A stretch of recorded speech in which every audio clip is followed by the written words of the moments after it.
दोस्तों नमस्कार, मेरा नाम है अनिल कुमार और आज आप पढ़ने वाले हैं टेंस। सबसे पहले अपन समझते हैं टेंस क्या होता है, इसके कितने प्रकार होते हैं। इसके बाद में अपन सीखेंगे सेंटेंस क्या होता है, इससे कितने प्रकार होते हैं। तो इस चीज पे सारी चीज चर्चा करने वाले हैं, तो इस वीडियो को एंड तक जरूर देखना। 100% आपको समझ में आएगा और जब समझ में आएगा तो वीडियो को लाइक करना और चैनल को सब्सक्राइब करना। चलिए शुरू करते हैं। सबसे पहले टेंस। टेंस क्या होता है? टेंस भाई क्या होता है? कंडीशन, कंडीशन या एक्शन, कंडीशन के होने और एक्शन के होने का जो हमें टाइम बताता है ना, टाइम। कंडीशन और किसी एक्शन के होने का टाइम बता दे, उसी को हम टेंस कहते हैं। चलो एग्जांपल थोड़ा मानते हैं। जैसे मैं यहां पे लिखता हूं कि सी लव्स कॉफी। यहां एक सेंटेंस लिखते हैं सी इज अ पुअर गर्ल। मेरे पास दो सेंटेंस हैं। इन सेंटेंस की मैं समझेंगे अपन कि भैया सेंटेंस क्या होता है। तो इसका हिंदी में अर्थ निकाले ना, इसका मतलब क्या होता है? वह चाय पसंद करती है या उसे चाय पसंद है, उसे चाय अच्छी लगती है। आप चाय जैसे इसको बोल सकते हैं इन तीनों में से। इसके बाद में सी इज अ पुअर गर्ल, इसका मतलब क्या होता है? वह एक गरीब लड़की है। अब दोनों पे सेंटेंस में ध्यान देना। यहाँ पे क्या कर रहा है? वह चाय पसंद करती है, तो यानी कि उसका जो करने का जो एक्शन है ना, पसंद करना उसका एक्शन है, काम है। तो भाई अब करती कौन सा समय बता रही है? जी बता रही है अपन प्रेजेंट का समय, यानी कि प्रेजेंट का समय। और इसमें क्या हो रहा है? प्रेजेंट मतलब वर्तमान, अभी का टाइम बता रही है। ये सेंटेंस क्या बता रहा है? अभी का टाइम बता रहा है। ठीक है। यहाँ पे क्या है? सी इज अ पुअर गर्ल। यहाँ पे क्या हो रहा है? वह एक गरीब लड़की है। यहाँ पे लड़की की कंडीशन को बताई जा रही है। लड़की की जो लड़की है ना, यहाँ पे उसकी कंडीशन यहाँ पे कैसी है? पुअर गर्ल है, तो यहाँ पे उसकी कंडीशन बताई जा रही है। तो यहाँ पे अपन को ये चीज समझ में आई कि भाई जो कंडीशन जो एक्शन के होने कंडीशन और एक्शन के टाइम को बताए, समय को बताए, कब की बात है ये, तो वही आपका टेंस होता है। जैसे यहाँ पे क्या कर रहा है? सी लव्स कॉफी, तो ये कब की बात कर रहा है? प्रेजेंट की, उसे अभी कोई पसंद है। यहाँ पे क्या है? सी इज अ पुअर गर्ल, वो है गरीब लड़की है, यानी कि अभी की बात है ये। अगर मैं इसको ऐसे बोल दूं सी वॉज अ पुअर गर्ल, इसका मतलब क्या हो जाएगा? वह गरीब लड़की थी। तो यहाँ पे मतलब क्या निकला? कंडीशन कौन सी बताई इसने कंडीशन बताई पास्ट की, है ना। तो ये कौन सा हो गया? पास्ट टेंस हो गया। इसने किसकी बजाई? प्रेजेंट की, तो ये कौन सा हो गया? प्रेजेंट हो गया, है ना। अगर इस बात को मैं ऐसा लिख दूं सी लव्ड कॉफी, इसका मतलब क्या हो जाएगा? उसे कॉफी पसंद थी, उसे कॉफी से प्यार था, यानी कि अभी नहीं था, ये पहले की बात कर दी, तो ये हो गया आपका पास्ट टेंस। तो आप समझ में आ गया नहीं? अगर इस बात को मैं ऐसे लिखूं सी विल लव कॉफी, इसका मतलब क्या हो जाएगा? वह कॉफी पसंद करेगी, यानी कि इसमें कभी अभी की नहीं है, करेगी, यानी कि ये बात कर रहा है भविष्य की। तो इसको बोलते हैं इसमें फ्यूचर, फ्यूचर। तो इस वजह से कुछ समझ गए टेंस कितने प्रकार के होते हैं भाई। टेंस अपने 3 प्रकार के होते हैं। तो देखिए सेंटेंस कितने प्रकार के होते हैं? 3 प्रकार के होते हैं, अफर्मेटिव, नेगेटिव और इंट्रोगेटिव। अफर्मेटिव में क्या होता है? हाँ है, जिसमें हाँ का जवाब हो, और नेगेटिव यानी ना, इसमें ना का जवाब हो। इंट्रोगेटिव में तो आप जानते ही हैं, कुछ चिन्ह लगता है और इसमें प्रश्न पूछने की बात कहता है। जैसे एग्जाम्पल कहूँ, वह गाना गाती है, तो वह गाना गाती है, इसमें हाँ काम करती है भाई, गाती है। अगर नेगेटिव लें तो वह गाना नहीं गाती है, इसमें ना का भाव आ गया, है ना।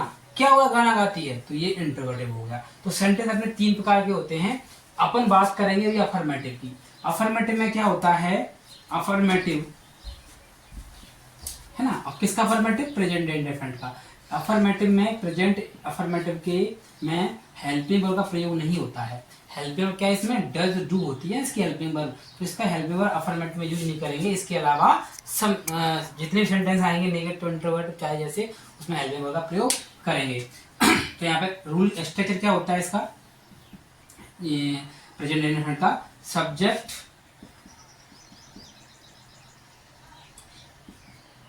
हेल्पिंग वर्ब, यानी कि हेल्पिंग वर्ब क्या होगी? Does do. इसके बाद मेन वर्ब, ऑब्जेक्ट और अदर वर्ड। जैसे एग्जांपल लेते हैं अपन, सीमा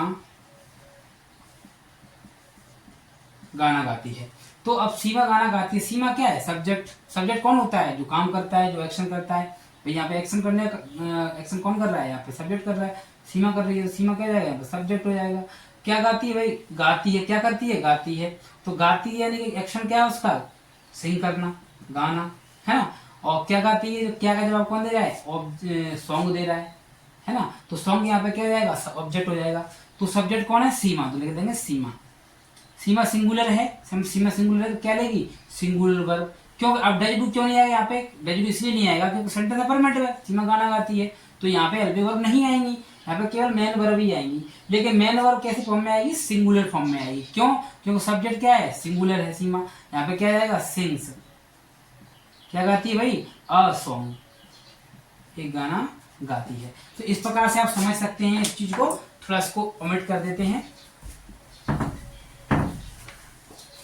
और एग्जांपल देखते हैं। जैसे मैंने लिखा, राम और राहुल नाचते हैं। राम और राहुल नाचते हैं। तो सब्जेक्ट क्या है यहाँ पे? दोनों राम और राहुल। तो राम राहुल एंड राहुल। अब सब्जेक्ट कैसा आ गया? सब्जेक्ट आ गया बहुवचन यानी कि प्लूरल नंबर। अब कैसी वर्ब लेगा भाई? बहुवचन वर्ब लेगा। तो बहुवचन वर्ब क्या होती है यहाँ पे? डांस। डांस, इसमें एस लगा देंगे तो गलत हो जाएगा ना। तो यहाँ पे डांस है, डांसेस में क्या लगे भाई? यहाँ पे डांस लेंगे, डांसेस नहीं लेंगे। क्यों नहीं लेंगे? क्योंकि डांसेस क्या है? यहाँ पे सिंगुलर वर्ब है। यहाँ पे सब्जेक्ट कैसा है? प्लूरल है। तो प्लूरल क्या लेगा? प्लूरल वर्ब लेगा। प्लूरल सब्जेक्ट, प्लूरल वर्ब लेगा। Thank you very much. देखिए, एक नेगेटिव सेंटेंस में, नेगेटिव सेंटेंस में क्या रहता है? इसमें ना का भाव होता है। जैसे वह खाना नहीं खाती है, तो इसमें काम ना होने का बोध होता है, उसे नेगेटिव सेंटेंस कहते हैं। इसका स्ट्रक्चर क्या होता है कि सब्जेक्ट आएगा और डज डू यानी कि हेल्पिंग वर्ब आएगी, इसके बाद में नॉट लगी जाएगा और मेन वर्ब हो जाएगी। क्योंकि यहाँ पे जो डज डू दिख रहे हैं ना आप, इस हेल्पिंग वर्ब के रूप में है। क्योंकि नेगेटिव सेंटेंस में हेल्पिंग वर्ब आ सकती है ना। नेगेटिव में, इंट्रोगेटिव में हेल्पिंग आएगी, सिवाय अफर्मेटिव के। अफर्मेटिव में प्रेजेंट इंडेफिनिट के अफर्मेटिव में हेल्पिंग वर्ब का यूज नहीं करते हैं, क्योंकि उसमें मेन वर्ब आ जाती है। मेन वर्ब को सिंगुलर डुअल बना देते हैं। लेकिन नेगेटिव में ऐसा नहीं होगा। इसमें क्या, जैसे यहाँ पे ये सेंटेंस है कि सीमा खाना नहीं पकाती है। सीमा खाना नहीं पकाती है, तो सीमा सब्जेक्ट है। काम कौन कर रहा है? सीमा। तो सीमा को यहाँ लिख देंगे सीमा। सब्जेक्ट सीमा हो गई, सब्जेक्ट आ गया। इसके बाद में डज या डू, डज या डू, तो यहाँ पर डज लगाएंगे, डू यहाँ पर डज लगाएंगे। क्यों लगाएंगे? सीमा सिंगुलर है, सिंगुलर नंबर सब्जेक्ट होगा तो सिंगुलर नंबर वर्ब ले लेगा। तो डज नॉट, ठीक है। फिर मेन वर्ब क्या है? पकाना। पकाने को कहते हैं कुक, है ना। तो कुक। अच्छा, क्या पकाया? ऑब्जेक्ट क्या है? क्या का जो जवाब देगा ना उसे ऑब्जेक्ट कहते हैं, जो क्या का जवाब देगा। तो क्या पकाने की बात कर रहे हैं? खाना यानी कि फूड, इसलिए अपन फूड क्वेश्चन यहाँ पे अदर वर्ड दिया नहीं है, तो अदर वर्ड यहाँ पे। तो इस प्रकार से हम समझ सकते हैं। यहाँ पे और देखेंगे सेंटेंस, जैसे यहाँ पे लिख दूँ, मैं लिखूँ वे खाना नहीं खाते हैं, है ना। वे खाना नहीं खाते हैं। तो वे यहाँ पे क्या है? इसको लिखते हैं अपन दे, प्रोनाउन है, इसमें दे लिखते हैं। तो देव क्या मतलब बहुवचन होता है। बहुत लोगों के लिए आ रहा है यहाँ पे। तो तो क्या लगा यहाँ पे? डू आ जाएगा। डू नॉट, खाने को कहते हैं ईट। और इसका क्या क्या की बात कर रहा है? क्या का जवाब कौन दे रहा है? खाना यानी कि फूड। यहाँ पे समझ हैं फूड। तो ये हो जाएगा आपका नेगेटिव। तो अब चलते हैं इंट्रोगेटिव पे। तो इंट्रोगेटिव जानते हैं क्या होता है? इंट्रोगेटिव क्या होता है? जिसमें क्या का जवाब मतलब जिसमें क्या, कब, क्यों, कैसे, हाँ, इसमें इस प्रकार से बढ़ाते हैं, इंट्रोगेटिव कहते हैं। तो ये जैसे यहाँ पे अगर दो प्रकार का इंट्रोगेटिव होता है, तो पहला और क्या, पहला क्या है? तो वाक्य में पहले क्या हो? क्या आ जाए। वाक्य से पहले क्या जाए? पहले क्या जाए। वाक्य में क्या जाए? क्या आ जाएगा स्टार्टिंग में। तो क्या करेंगे? इस प्रकार से बनाएंगे, हेल्पिंग वर्ब सब्जेक्ट, इस प्रकार से बनाएंगे। आप देख सकते हो एग्जांपल देखें कैसे। जैसे यहाँ पे लिख दूं, क्या राज दौड़ता है। तो क्या राज दौड़ता है, हाँ, ता है, तैयार है। टेंस कौन सा? प्रेजेंट इंडेफिनिट टेंस है। तो क्या राज दौड़ता है, तो यहाँ पे क्या क्या पहले आ गया? इंट्रोगेटिव सेंटेंस हो गया। जवाब पूछ रहा है, जिसमें जवाब पूछ रहा है उसे इंट्रोगेटिव सेंटेंस कहते हैं। तो क्या पहले आ रहा है, तो क्या करेंगे? हेल्पिंग वर्ब बनाएंगे। हेल्पिंग वर्ब क्या होती है? इसकी डज और डू। तो राज यहाँ पे सिंगुलर है, तो यहाँ क्या आएगा? डज आएगा। क्योंकि सिंगुलर वर्ड डज होती है, जिसमें एस लगा होता है, वो सिंगुलर वर्ब होती है। तो डज राज।